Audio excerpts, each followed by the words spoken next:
Hello बच्चों।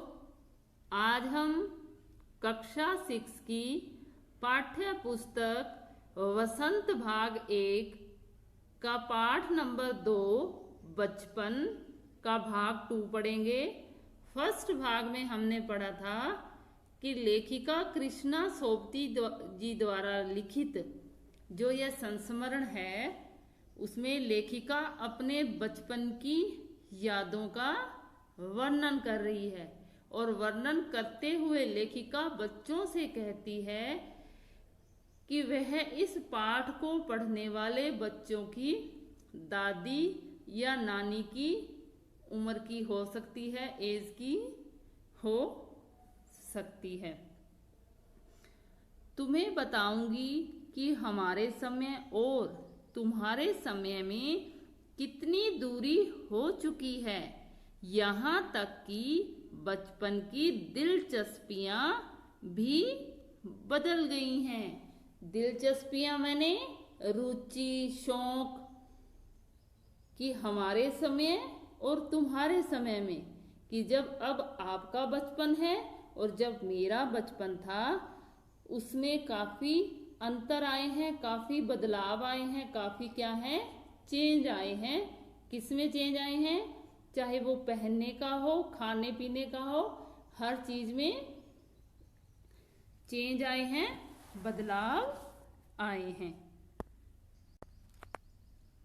आगे भी बताती हैं, याद रहे उन दिनों कुछ घरों में ग्रामोफोन थे।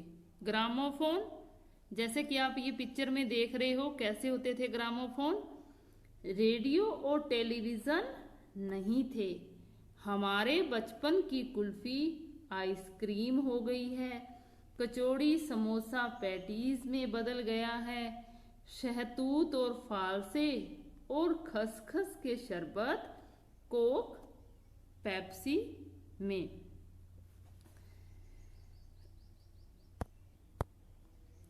अपने बचपन के खान पान और मनोरंजन के साधनों के विषय में बताते हुए लेखिका कहती हैं कि उनके बचपन में मनोरंजन के लिए आज की तरह टीवी और रेडियो, मोबाइल फोन आदि साधन नहीं थे।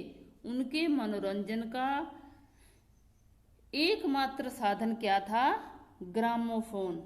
उनके समय में मिलने वाली कुल्फी, समोसा और कचौड़ी की जगह आज किसने ले ली है? आइसक्रीम और पेटीज ने। उनके बचपन में कोक और पेप्सी के स्थान पर किस चीज का शरबत होता था? शहतूत और फालसे। वो क्या है? एक तरह के फल होते थे, ये देख रहे हैं आप पिक्चर में, शहतूत और फालसे और खसखस का शरबत आज किसमें बदल गया है? कोक और पेप्सी में। उन दिनों कोक नहीं, लेमनेड, विम्टो मिलती थी। उन दिनों कोक नहीं, लेमनेड यानी कि नींबू पानी, नींबू का शरबत, विम्टो जैसे आप इस पिक्चर में देख रहे हैं। विम्टो यानी कि रूह अफ़ज़ा शरबत बनाकर बच्चों को दे दिया जाता था। शिमला और नई दिल्ली में बड़े हुए बच्चों को वेंगर्स और डेविको रेस्तरां, वेंगर्स और डेविको एक शॉप के, एक रेस्तरां के क्या है, नाम है। वेंगर्स और डेविको नामक दो जो रेस्तरां हैं कि चॉकलेट और पेस्ट्री मजा देने वाली होती थी। चॉकलेट और पेस्ट्री जो वहां से उस शॉप से मिलती थी, वेंगर्स और डेविको नामक, तो उसकी चॉकलेट और पेस्ट्री बहुत ही स्वादिष्ट, मजा देने वाली होती थी। हम भाई बहनों की ड्यूटी लगती शिमला मॉल से ब्राउन ब्रेड लाने की। लेखिका बताती हैं कि हमारा सब भाई बहनों की टर्न वाइज क्या लगती थी? ड्यूटी लगती थी कि हमारी टर्न होती थी कि सुबह नाश्ते में जो ब्रेड चाहिए होती थी वो कौन लाता था? हम लाते थे टर्न वाइज। हमारी ड्यूटी लगती थी कि आज ये जाएगा और आज ये, और कम कहाँ से लाते थे हम वो ब्राउन ब्रेड?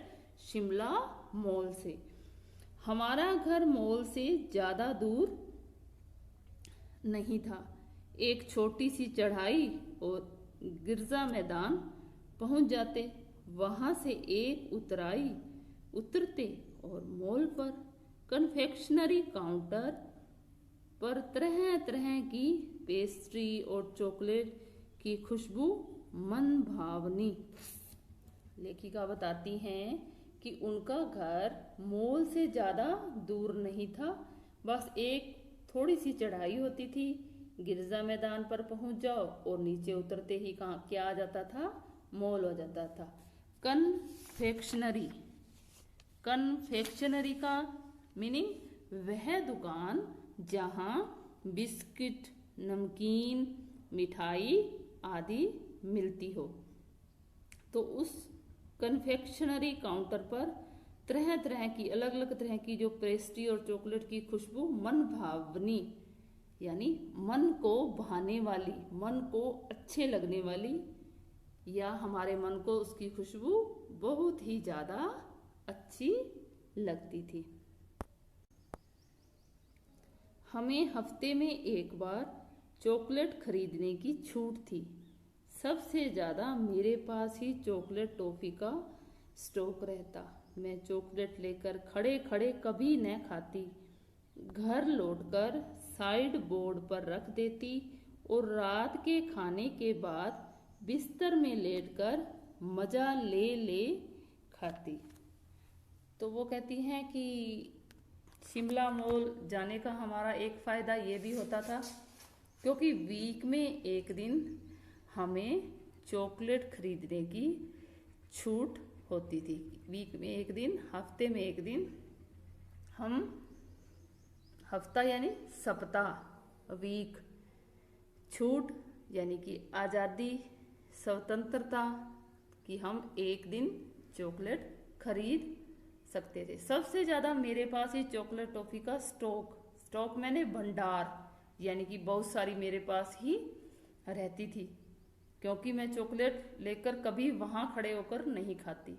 कुछ बच्चे होते हैं, जैसे आप में से भी कुछ होंगे, चॉकलेट या टॉफ़ी खरीदी और वहीं शॉप पर खड़े खड़े खा ली। तो लेखिका बताती है कि मैं ऐसी नहीं थी, इसलिए तो मेरे पास ज़्यादा चॉकलेट और टॉफ़ी का स्टॉक रहता था, भंडार रहता था, यानी कि बहुत सारी होती थी मेरे पास क्योंकि मैं इनको इकट्ठा करती रहती थी।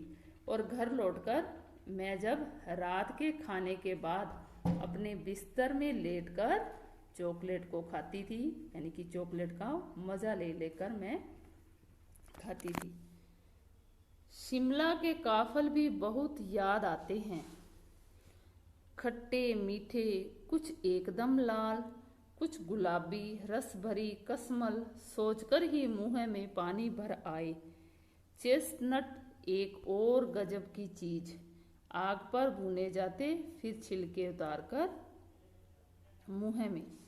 शिमला के काफल एक तरह का फल है, काफल है जो, जैसा कि आप इस पिक्चर में देख रहे हैं। तो वो क्या कहती हैं लेखिका कि शिमला के काफल भी मुझे बहुत याद आते हैं क्योंकि उनका जो स्वाद कैसा होता था, कुछ खट्टा कुछ मीठा, और वो कैसे दिखते थे, एकदम लाल गुलाबी।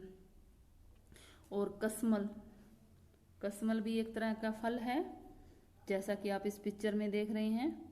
तो वो कहती है कि उन सब के बारे में, खट्टे मीठे फलों के बारे में सोचकर ही मेरे मुंह में क्या आ जाता है, पानी आ जाता है। और जो चेस्टनट था उसको हम कैसे खाते थे, आग पर, जैसे इस पिक्चर में देख रहे हैं ना आप चेस्टनट, इसको कैसे खाया जाता था, आग पर भुने जाते थे, फिर इसके छिलके उतारकर इसको खाया जाता था। चने जोर गरम और अनार दाने का चूरण, हाँ, चने जोर गरम की पुड़िया तो तब थी, वह अब भी नजर आती है। पुराने कागजों से बनाई हुई इस पुड़िया में निरा हाथ का कमाल है। नीचे से तिरछी लपेटते हुए, ऊपर से इतनी चौड़ी कि चने आसानी से हथेली पर पहुंच जाएं। तो वो कहती हैं कि चने जोर गरम और अनारदाने का चूरण। चने जोर गरम यानी कि मसाला मिले चटपटे, मसाला लगाकर चनों को क्या किया हो, चटपटा खट्टा मट्ठा किया हो, तो उसे क्या कहा जाता है, चना जोर गरम। और अनारदाने का जो चूरण मिलता था, उसकी जो पुड़िया थी चने की, आज भी उसका स्वाद वैसा ही लगता था जैसा कि हमारे बचपन में था। वो पुड़िया कैसे बनाई जाती थी, पुराने कागजों से बनाई जाती थी, जिसमें निरा यानी कि जो सारा केवल हाथ का ही कमाल होता था, क्योंकि जिसमें वो चने डाले जाते थे वह जो पुड़िया जो कागज से बनाई जाती थी वो हाथ से बनाई जाती थी। फिर बताती हैं कि वो कैसे बनाई जाती थी, नीचे से तिरछी लपेटते हुए, ऊपर से इतनी चौड़ी कि चने आसानी से हथेली पर पहुंच जाएं। जैसे मेहंदी की कीप बनाई जाती है, कुछ उस तरह से।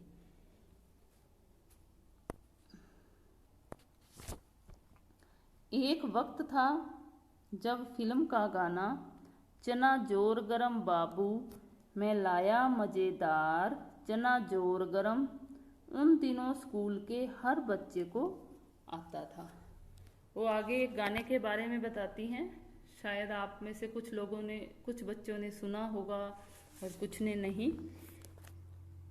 चना जोर गरम बाबू मैं लाया मजेदार, चना जोर गरम।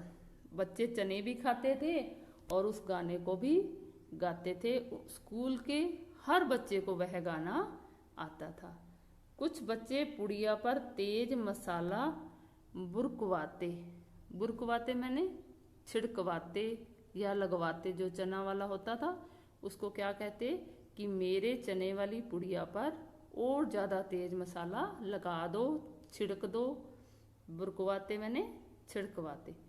पूरा गिरजा मैदान घूमने तक यह पुड़िया चलती कि हम वह मैदान जो था उसमें घूमते जाते, और कौन सा मैदान, गिरजा, तो और पुड़िया में से चना निकाल निकाल के खाते जाते। एक एक चना पापड़ी मुंह में डालने और कदम उठाने में एक खास ही लय रफ्तार थी। चना पापड़ी यानी कि पिचकाया गया चना, चने को पिचकाकर उसकी पापड़ी सी बनाकर हम अपने मुंह में डालते और एक एक कदम उठाते जाते। उसकी अपनी रफ्तार, रफ्तार यानी गति, चाल हमारी, हम उस लय में, उस चाल में चलते जाते। छुटपन, छुटपन यानी बचपन में हमने शिमला रिज पर बहुत मजे किए, घोड़ों की सवारी की। शिमला के हर बच्चे को कभी ना कभी यह मौका मिल ही जाता है। तो बताती हैं कि बचपन में हमने शिमला रिज पर भी बहुत मजे किए हैं, घोड़ों की सवारी की है, और शिमला में जो बच्चे रह रहे हैं उनमें या रह रहे थे, उन हर बच्चे को कभी ना कभी यह मौका मिल ही जाता, यानी घोड़े की सवारी करने का मौका मिल ही जाता था। धन्यवाद बच्चों।